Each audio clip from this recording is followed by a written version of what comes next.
छत्तीसगढ़ जिसको कि हम धान का कटोरा बोलते हैं, always has a full potential for the biomass, क्योंकि छत्तीसगढ़ के अंदर लगभग 3,500 राइस मिल है। इसी तरह से ओडिशा जो कि नेबरिंग स्टेट है, वहां पर लगभग 1450 राइस मिल है। और अगर हम छत्तीसगढ़ के नियर बाय में देखें तो गोंदिया महाराष्ट्र का जो बेल्ट है, वहां पर लगभग 1150 राइस मिल है। अगर ऑल टुगेदर हम देखते हैं तो 6,000 6,500 राइस मिल है। उसका जो 20% वेस्टेज है, अगर उसको हम देखें और उसको पैलेट बनाने के लिए सोच लें, तो मेरे ख्याल से हम थर्मल प्लांट की ऑल इंडिया में जो नीड है उसका 30% पोटेंशियल सिर्फ इन 3 स्टेट्स की जो 6,500 राइस मिल है उनसे पूरा हो सकता है। तो करना कुछ नहीं है, हमें एक ऐसा वर्सेटाइल प्लांट लगाना है जहां पर कि हम राइस को ग्राइंड करके, यानी कि उसको पाउडर बना करके और उससे पैलेटाइजेशन करके पैलेट बना पाए। और इन पैलेट को हमको 8 mm से लेकर के 20 mm तक की साइज में बना सकते हैं और सीधे सीधे हम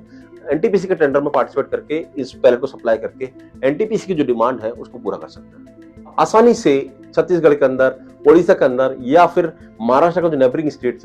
जिले हैं, उसमें आप 2 टन पर आवर या 5 टन पर आवर का ऐसे प्लांट आप प्लान कर सकते हैं, जो कि आसानी से आपके विद इन 1 CR के अंदर आपका पूरा हो सकता है। और इसके साथ साथ आपके पास, क्योंकि आप राइस मिल ओनर होंगे, आपका शेड रेडी होंगे, आपके पास पावर की व्यवस्था होगी, तो आप आसानी से कम बजट के अंदर इस बिजनेस को स्टार्ट करके 50 पैसे से लेकर के 1.5 रुपए तक का पर केजी तक का आप मार्जिन अर्न कर सकते हैं। ये सारा डिपेंड करेगा कि आपके रॉ मटेरियल की प्राइसिंग कितनी है।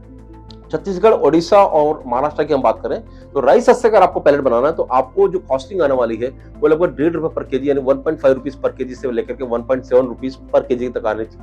आएगी, अगर आप हैमरिंग करते हैं या नहीं करते हैं। तो उस हिसाब से अगर देखा जाए, अगर राइस भी आपका 4 रुपए का है और ये कॉस्टिंग को ऐड कर लिया जाए तो 5.5 रुपए, 6.25 रुपए के आसपास आपका पैलेट बनकर रेडी हो जाएगा, जिसको कि आप आसानी से 7 रुपए 40 पैसे से लेकर 7 रुपए 70 पैसे तक एनटीपीसी को दे सकते हैं। तो मेरे ख्याल से अगर 1-1.5 रुपए का किलो का मार्जिन का कोई बिजनेस है जिसके अंदर आप वॉल्यूमेट्रिक सप्लाई कर सकते हैं, एनटीपीसी को बल्क में सप्लाई कर सकते हैं, तो ऐसी अपॉर्चुनिटी को आपको छोड़ना नहीं चाहिए। जितने भी हमारे बिजनेसमैन भाई हैं जो कि राइस मिल ओनर हैं या फिर अदर जो कि इस पूरे बिजनेस पे निगाह लगा के बैठे हैं, वो सब कभी भी किसी मोमेंट पे इस बिजनेस में आकर के एनटीपीसी को टेंडर को भर करके इस सप्लाई चेन का हिस्सा बन सकते हैं और अच्छी खासी पूंजी अर्न कर सकते हैं।